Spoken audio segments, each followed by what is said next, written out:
Can you please confirm that it is okay for me to record this conversation? Yes, it is. Okay, and were you able to watch both the videos of the read aloud and the following book study conversation Yes, I did. or comprehension check? Yes. Okay, perfect.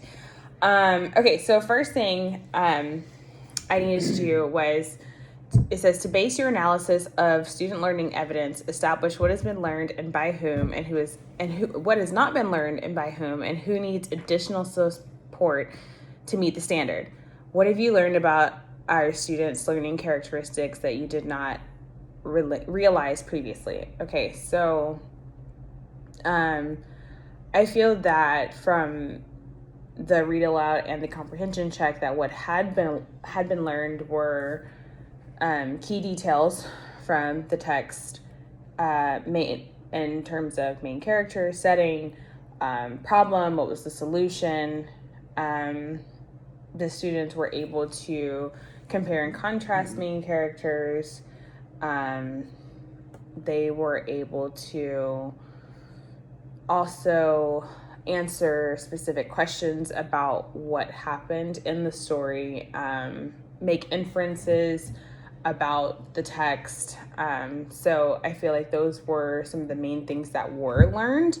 And I would say that the majority of the class were able to have those lessons based on the comprehension check that was given and the subsequent AR tests that were given, which I was able to get those scores by their teacher. And I think, I forget the actual numbers, but I believe it was most of the students made at least a 90 on the test, and I don't think anyone scored below a 70. So, which the book was fairly short. It's geared towards midway through first and through second grade. So I felt like that was a fairly simple text for them to comprehend. So I feel like the data that was collected supported that most of the students learned those lessons. Based off what you saw, would you agree that, of course, you didn't have access to the AR test, but based off what you saw in the video, would you agree that the students had a pretty good understanding? Because as you saw, I called students up by random, so I was able to pick and choose. It wasn't any rhyme or reason. So would you say that the vast majority of the class was able to take away those lessons? Yes, most of the class did. There were a couple that obviously needed more help than others, as is with most classes. You always have one or two that take a little more time to grasp the concepts and everything. Right. But for the most part, yes. Okay. And I would definitely say that there were a few, and I think that had a lot to do with the style. The day of the lesson, I had the read aloud, and even though I had planned it like a week in advance, that particular day there was a random drill. So there was an earthquake drill and a fire drill like a few minutes after the read aloud. So they had that, and we had to all go outside and then get the kids back inside and get them seated and readjusted. So I definitely felt like there were some attention issues, and so I had as I had the students answer the questions and writing them in their book study, there were some that were having a harder time focusing as they were waiting on others to get done. So I feel like maybe incorporating some more discussion for the students would have helped engage them more. But yeah, I definitely noticed that there were a few who had a harder time just staying focused. But as far as the actual content or the goals that I had for them, I felt like most of those goals were met. Okay, so formulate how effective your instructional design was based on your planning and teaching as evidenced by data collected on student process and products of learning. So again, by the data that I was able to collect, I felt like overall the instructional design was effective. However, like I said, I think that the students would have benefited from more collaborative discussions. Do you find that that is more, at least especially at that age or in the primary classrooms, that those conversations within a small group of children, if you give them certain questions, have them discuss, and then relate that back to you as the educator, do you find that that's more effective than just answering questions individually to the whole class? I do find that it is more effective oftentimes, because when you do the smaller groups, the kids tend to answer questions that they may not ask out loud, that they may not want to ask in front of the whole class, or as they're discussing with their classmates next to them, they may have a question that they have answered without even having to ask it.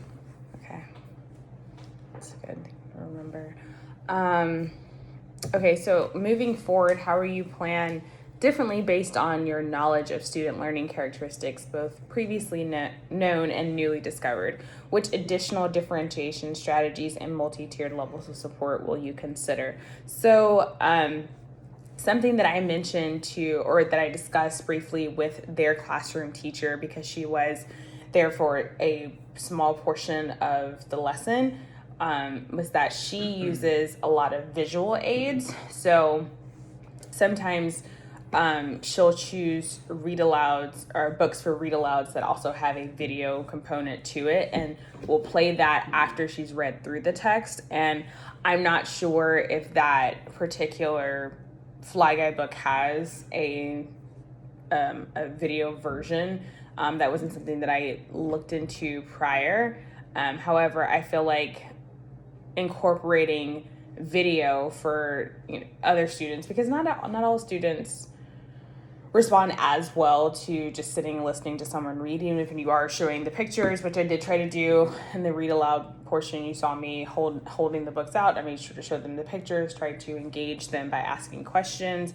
That's something I do. I think I could have done more of, now that I think about it. But incorporating video, I think it would be just an extra layer to help engage some of the other students for the more visual learners. What do you think? Videos are always good because the children can remember usually more easily something they've seen, rather than something they've heard, especially at a younger age. Right. But then again, you have some kids that just, like you said, that can't sit still, can't focus, and you have to engage them in different ways, which in that case, visual and listening or auditory learning isn't going to be as effective either. And that's when you may need a special education program for them, or just a completely different style of teaching for that particular child in general. Right. I've definitely found that sometimes when you can almost tell who the more auditory learners are and who the more visual learners are.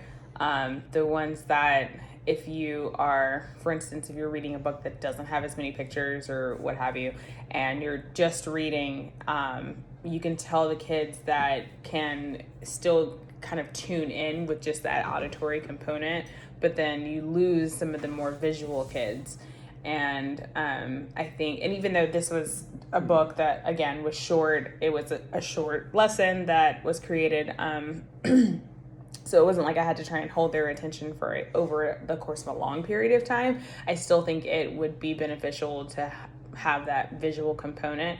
And especially at the primary level, those animations, if I can incorporate that into a lesson, I think that would be an extra positive layer to the instruction. Not something to rely as heavily on. I don't want to rely too much on technology, but I think that it is a useful tool. Let's see, how will you modify, extend, or incorporate new levels of presentation, expression, and engagement for each learner's group as it relates to their processes and products of learning? So again, this particular assignment was it was meant to be a short lesson.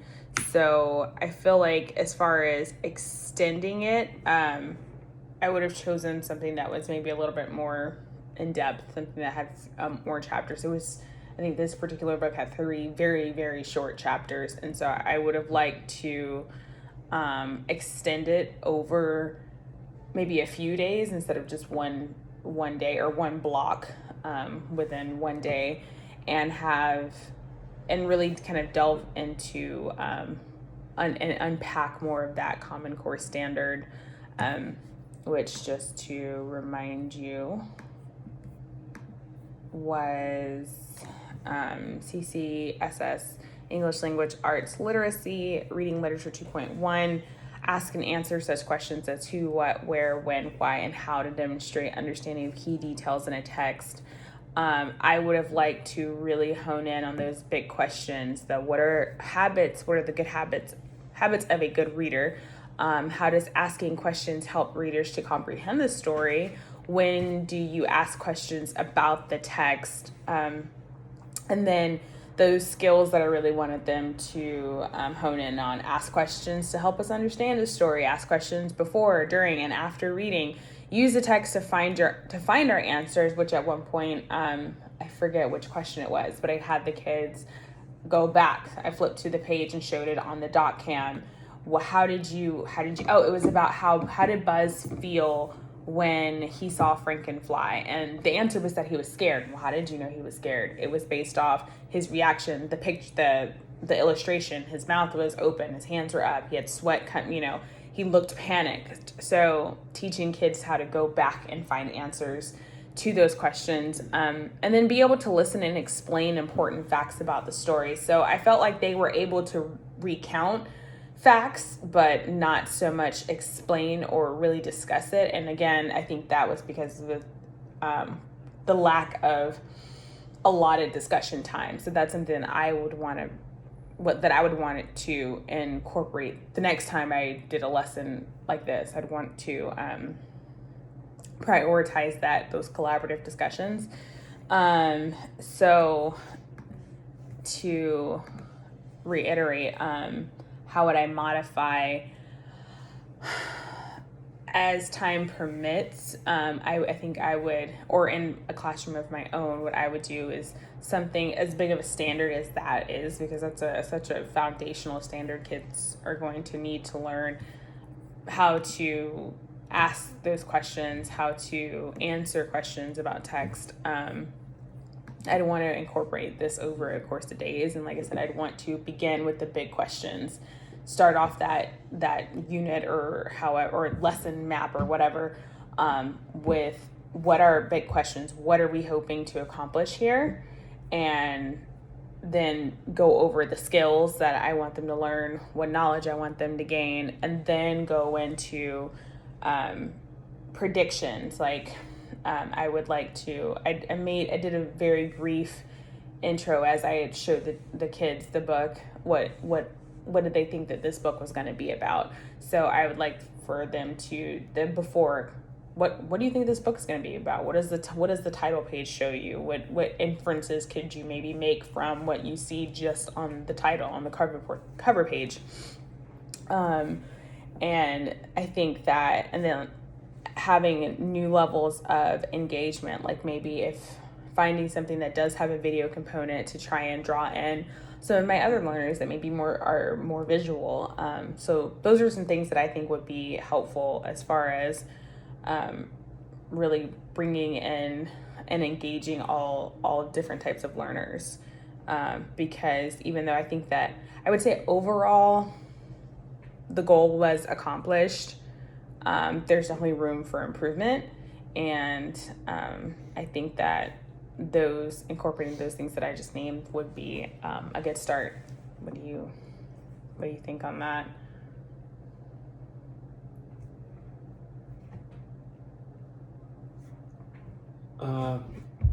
Well, you could definitely extend it, like you said, by doing a different book that's longer, or you could take that same book and then just focus more on the key things that a child in that grade level really needs to know, and break it down into sections, block by block. So you go over one idea a day or something like that is what I would do, and really hone in on that and discuss each core idea, like main characters, settings, and things like that, like you could break those up into different sections so that you make sure that every child knows not just the what of the book, but also the why.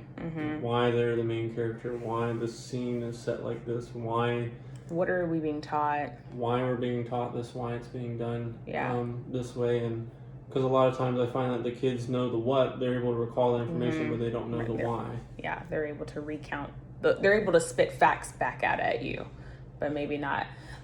Case in point, when I asked them about, do you think that Fly Guy felt bad that Frankenfly attacked Buzz? And a few of them said yes, but then when I asked why, because that wasn't something that was expressly in the book, right? But why? Well, because he was frightened. He tried to help Buzz and also too, they were friends. And then I asked them, well, if you made something if you created something and it hurt your best friend, wouldn't you feel sad about that? And they answered that. So, like, I think that's a really good point. Kids are able to recount facts, but maybe they don't necessarily understand the why behind it. So, which, of course, insinuates a deeper level of comprehension. So that's something that I want to focus more on too when I'm focusing on literacy standards and comprehension standards. So thank you for letting me take up some of your time. I'm going to go ahead and